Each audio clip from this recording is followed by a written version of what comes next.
Good morning, Newday. I am so happy to be here with you today and to share some things that I've discovered, some facts and fiction about faith. And I'd just like to start today with a story that has its beginning in 2006. Back in 2006, my sister discovered that she was pregnant with her second child. And we were so excited for her.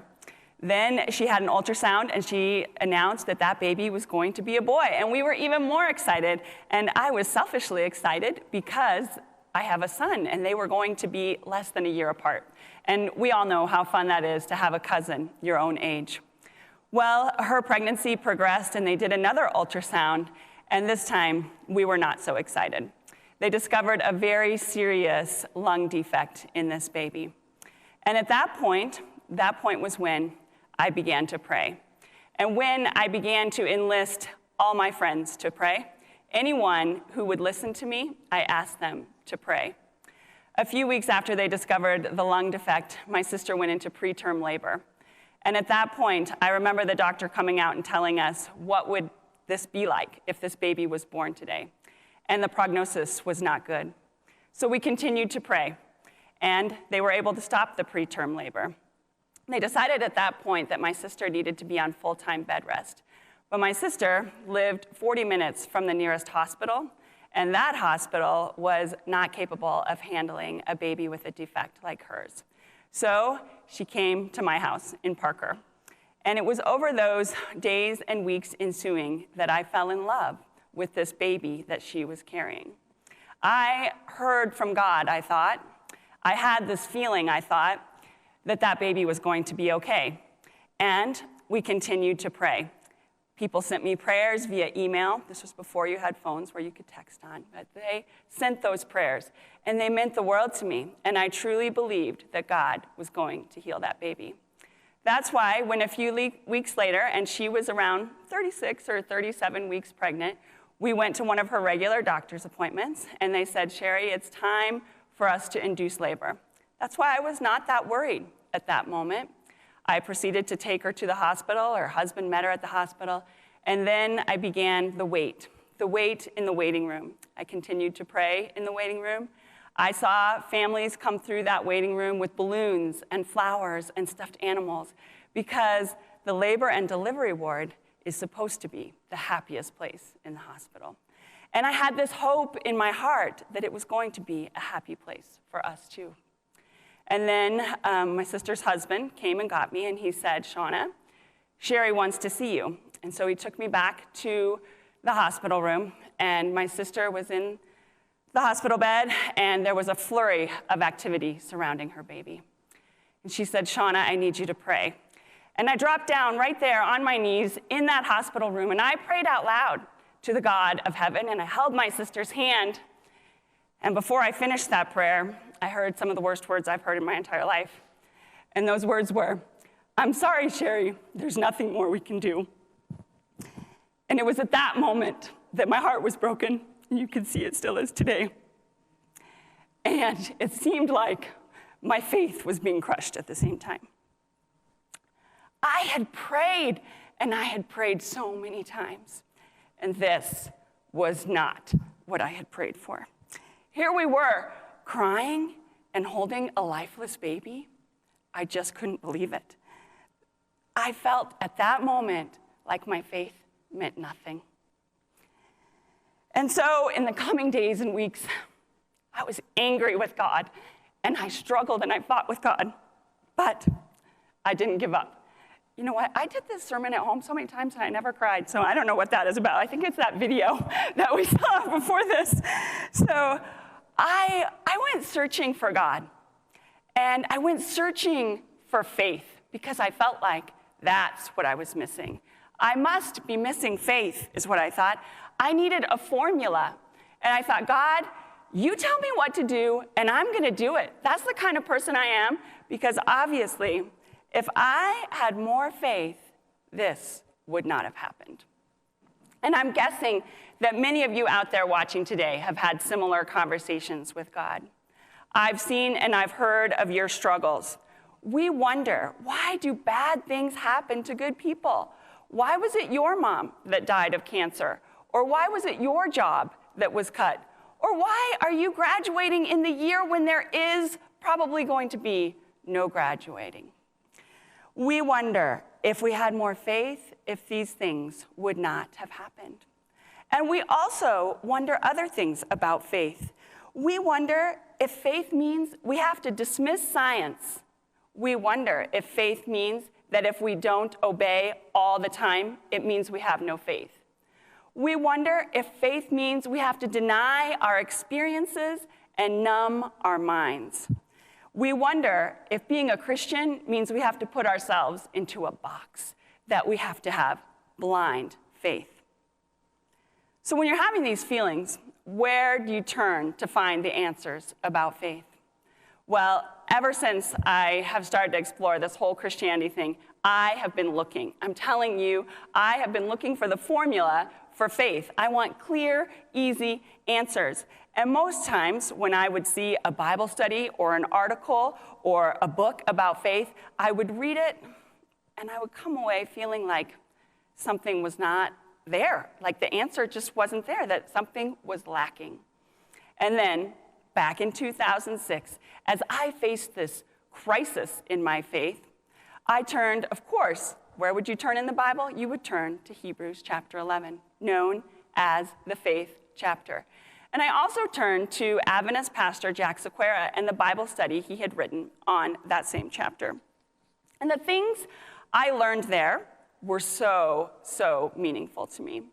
And then a few months ago, I was running on the treadmill on a Sunday morning, and I was listening to one of my other favorite pastors, Andy Stanley. And he taught things on faith that were super meaningful to me and just really caused me to think about what I had been believing about faith and how I really should be thinking about it. So I'd like to share those things with you.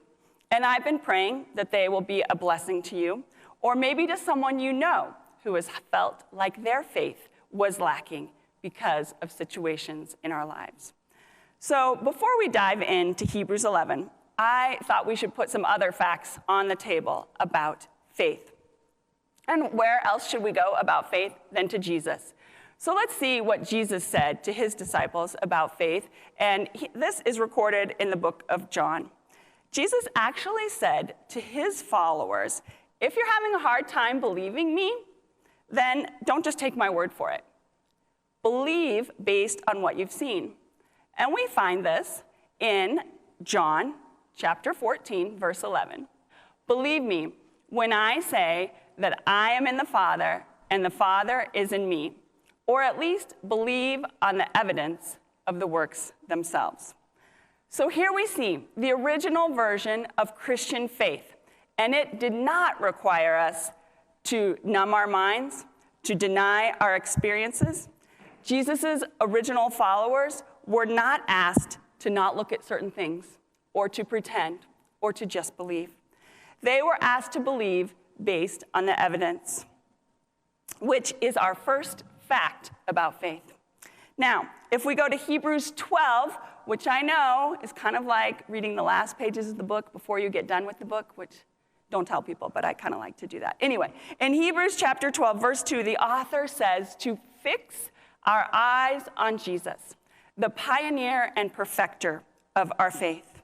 And so what do those words mean, pioneer and perfecter? Well, pioneer means Jesus is the one who starts faith. He's the one who gives it to us. Faith comes from Jesus. What does perfecter mean? It means that Jesus is going to be the one who makes faith right. So here's our first 2 points about what faith is, and these things give me great peace. The first one is that Jesus is going to give us evidence, as we saw in John 14:11, and that he's going to give us the perfect faith. See that in Hebrews 12:2. So when there's things that are true about faith, we've also heard or developed feelings about things that are not true about faith. So we're going to go to our first fiction about faith, and that is that faith is a feeling. This feeling that God is with you or that God is going to do something for you, that is not faith, because faith is not a feeling.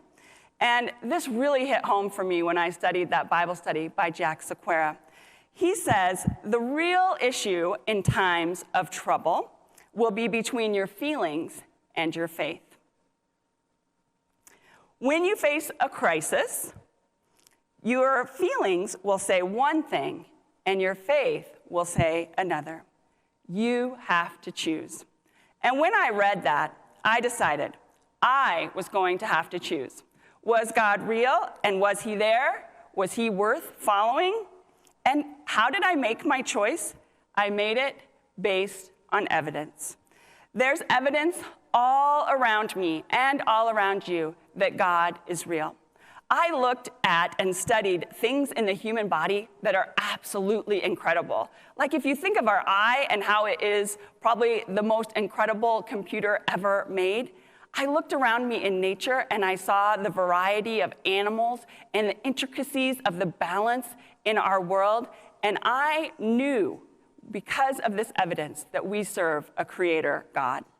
As I heard sermons about Jesus and his life, his death, and his resurrection, I heard evidence that Jesus was real, that he was divine, and that people actually saw him after he died, meaning he really did defeat death. And then, this is a huge one. As I listened to and I read stories of other people's lives, how God had changed them, I chose to believe that God was real. Those were the things that I knew to be true, and I had to choose what I knew was true over what I was feeling in my heart. Whenever I was doubting, I would remind myself of those truths. And there will always be doubts in our life. We live here on this earth, but there will also always be evidence. We have to choose which one we will look at. Faith is not a feeling. And here is another fallacy about faith. Faith is not some sort of force. It's not some sort of power. It's not this invisible lasso that you can get around God's neck, and if we have enough faith, and if enough people have enough faith, that we can always get God to do whatever it is we're asking him to do. Maybe that's what you or someone you know believed, and that's why they walked away from Christianity. Because you know what? We've heard these stories. Because you believed, and you believed, and you prayed, and you prayed, and you know what? Your family believed, and your family prayed, and the pastor came over, and the pastor prayed, and they prayed bold, beautiful, powerful prayers of faith, and God did not answer.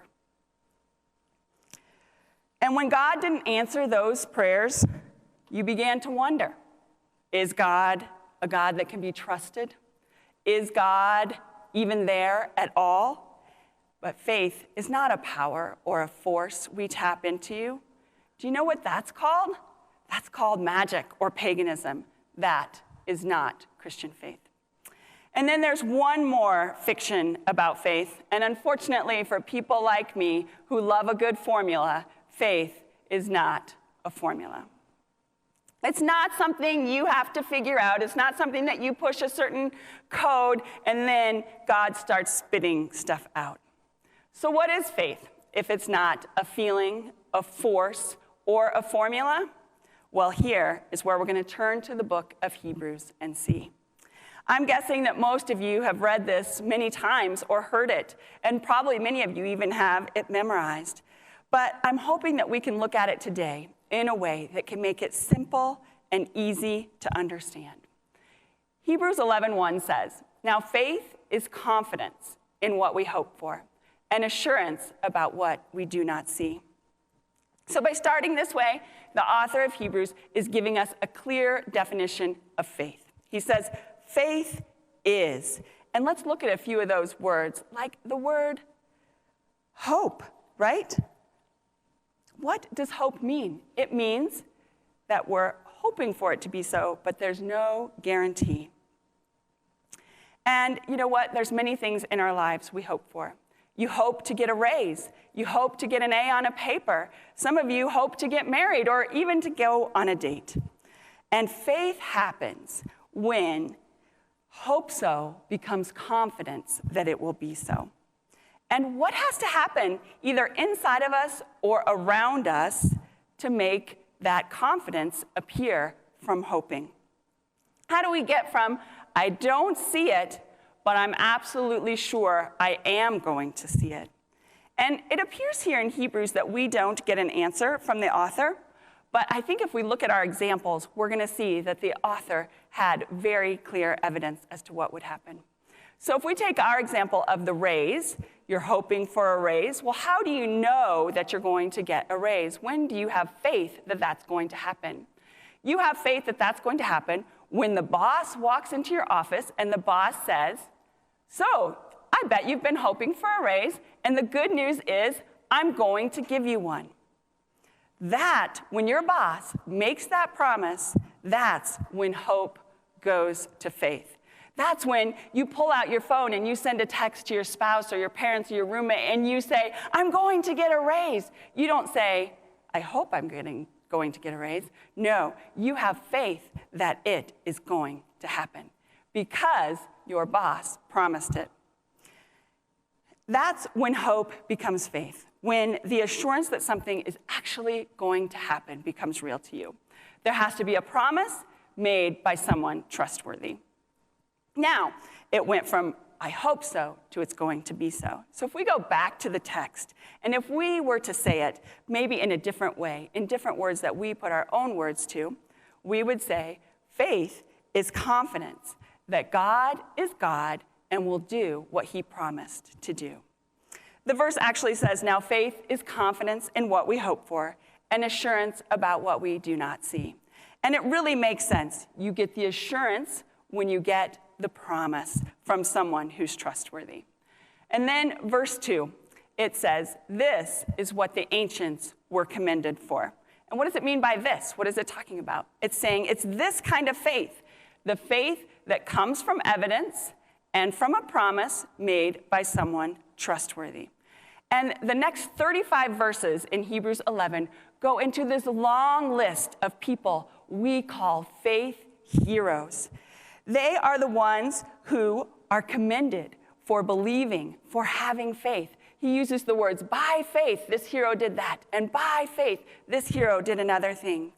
Each of these people listed in this chapter were given a promise, and they lived as if God existed and God keeps his promises.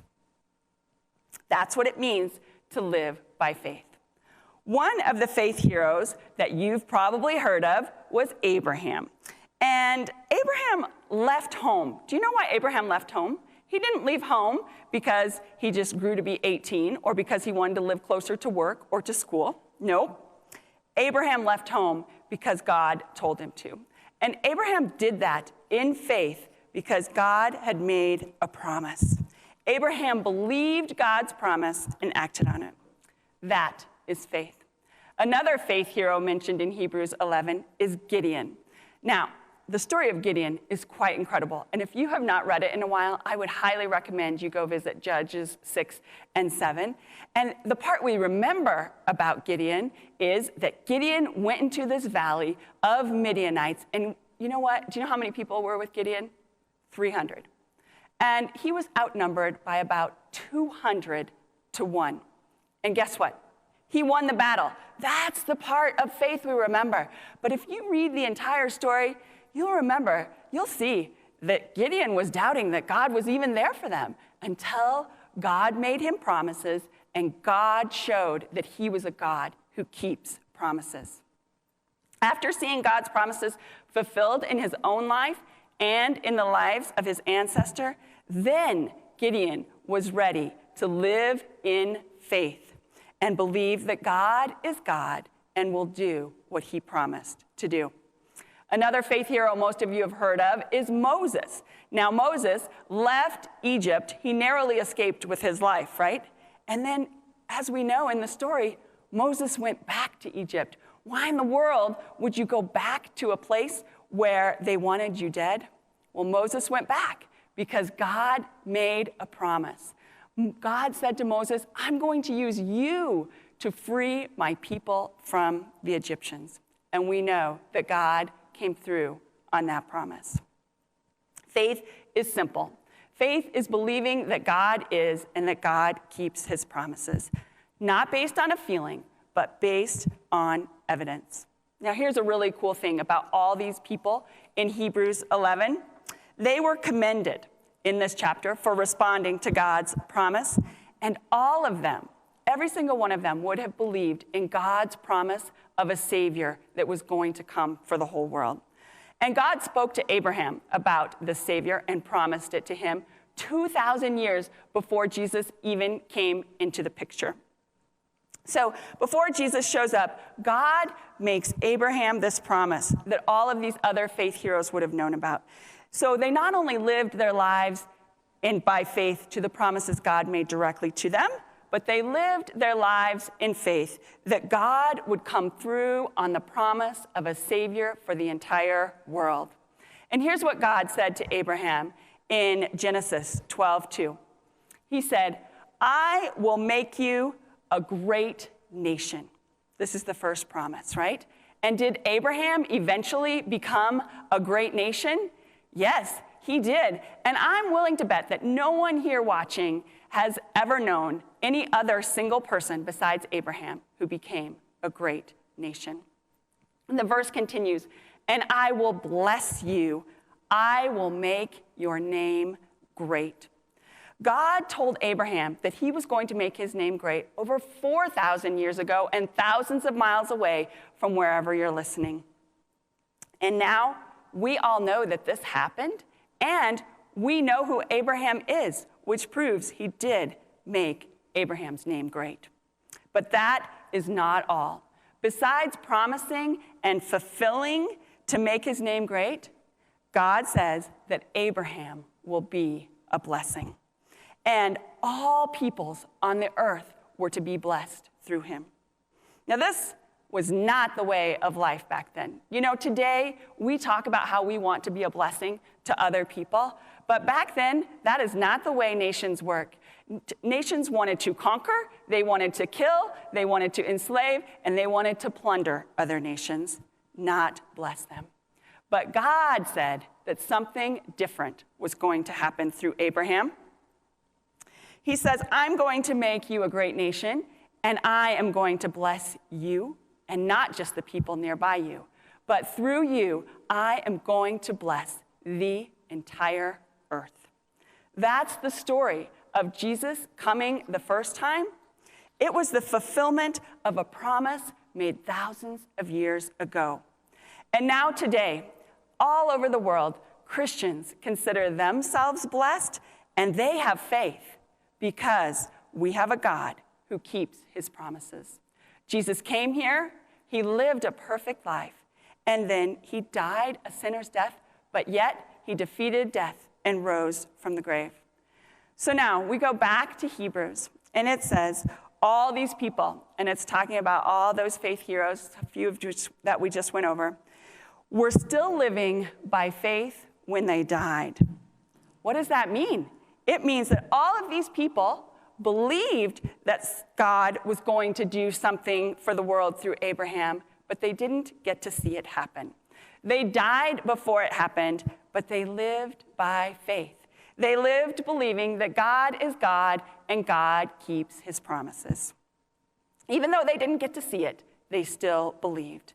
And God kept his promises to them personally, and they believed that God was going to bless the entire world through Abraham.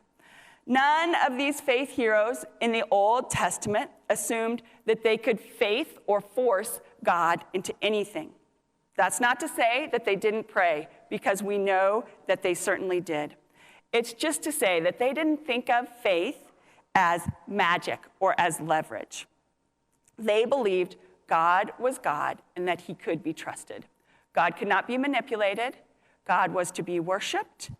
And that was the working definition of faith, that God is God and God keeps his promises. And if we look at Jesus in his interactions, we see this definition of faith in action. We turn to Luke chapter 5, and here we are with Jesus and his disciples, and they see a man with leprosy. The man is covered with leprosy. The world is afraid of him. The world won't touch him. The world won't go anywhere near this man. So the man approaches Jesus. And what does he say when he sees Jesus? He falls down at his feet and he expresses a prayer of faith. He says, Lord, if you are willing, you can make me clean. He doesn't say, Lord, I believe you will. I believe you will. My family is believing that you will. My friends at home are praying and we believe you will. No, that's presumption or a feeling. Instead, he said, I have faith that if you are willing, you can. And why would a leper be absolutely confident that Jesus could heal him? Because he had seen and he had heard of Jesus healing others. He didn't go to Jesus because he had this feeling or this magical force inside of him. He went to Jesus because of evidence, because of what he had seen and what he had heard. He was absolutely confident that Jesus could do for him what needed to be done. No one was supposed to touch a man with leprosy, but Jesus reached out and touched this man, and he said, I am willing. In other words, Jesus was saying, that's all the faith I'm looking for. Not faith that you know I will, simply faith that you know I can. That is Christian faith. And if you were raised like a lot of people are, or if you were thinking like I was, you were taught that faith is more like this force or this power, that it's a way to get God to do something. And so people resist this very simple definition of faith. And do you know why? Because it leaves God in control. And I have good news for all of us listening. God is in control. And I'm so glad that God doesn't answer some of our prayers, right? Because we don't always know what is best. But at the same time, I certainly understand our frustration and our sadness when God doesn't answer a legitimate prayer. If we have a problem with this definition of faith that leaves God in control, then I believe we have some searching inside of us to do. We have to think, are we really the ones who should be in control, or should we leave that up to God? When we think we can do something here to get God the Almighty to do something he's not willing to do, that's not Christianity, that's presumption. Then, when God doesn't answer our prayer, when God doesn't come through, when things don't work out the way we were told they would work out if we had enough faith, if we prayed hard enough, then that's when we lose faith. But we lose a faith that was founded on something it never should have been founded on in the first place. It was founded on us being in control. And here's why this is such a big deal for those like me, or for those of you who know someone who's struggling with faith.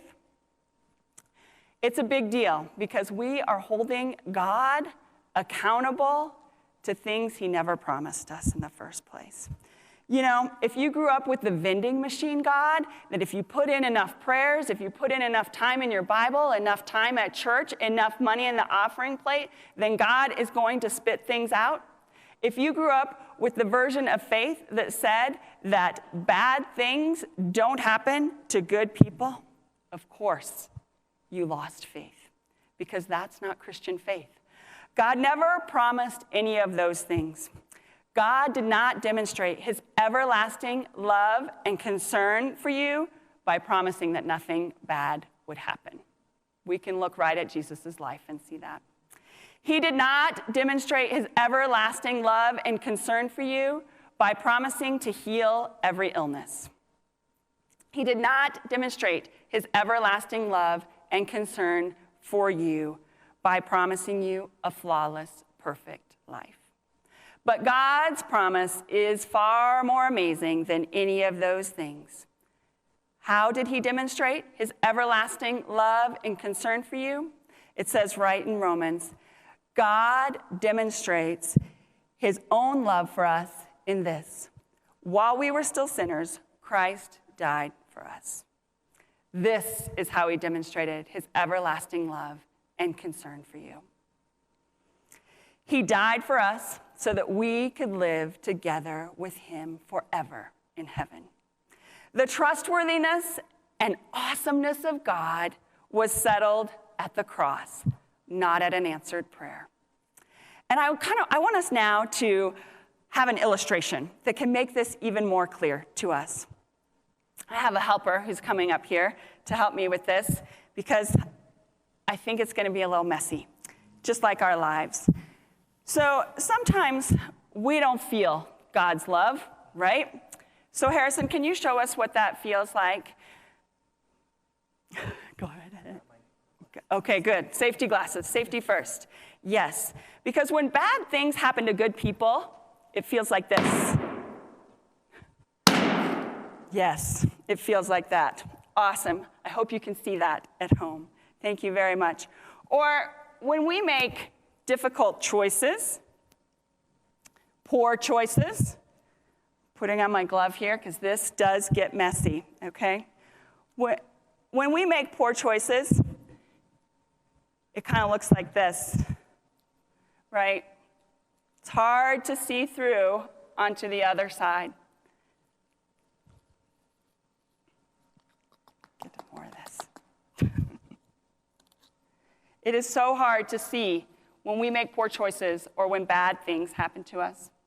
Or when we have that person in our lives who just insists that God is not real. Maybe it's a family member, maybe it's a professor or a teacher. And these things, they whittle away at our faith. But do you know what? The most amazing thing is we don't have to look on the other side of this mess for Jesus. Because you know what? He came to our world. He came to our side of the glass. And do you know what? He came here to stand with us on our side so that we would never have to wonder where we stood with him. The one thing we will never have to doubt is how much God loves us. So what should we do in light of all that we've learned about faith, about what faith is and what faith is not? And I think the most important thing we need to remember first is to realize that there will be times in your journey with God when we're in the valley, when we don't feel like we have faith, or when we feel like our faith means nothing. And those are the times that we need to change our focus from the feelings to the evidence of God. And we can help each other do that. So second, when you read something or you watch something or you hear something that gives you evidence about who God is and what he's done in this world, please share it. Share it with your friends. Share it with your family. Share it with your Sabbath school. Share it with your small group. For example, a few years ago, I watched the movie The Case for Christ, and I gained more evidence that Christ really was here and that he really did raise from the dead, and hundreds of people saw him. I would highly recommend that movie. Now, while I haven't read the book, I Don't Have Enough Faith to Be an Atheist by Norman Geisler, I did listen to Pastor Dave's sermon series on that very same topic, and you can listen to it too on our YouTube channel. It gave me more evidence that God is God and God keeps his promises.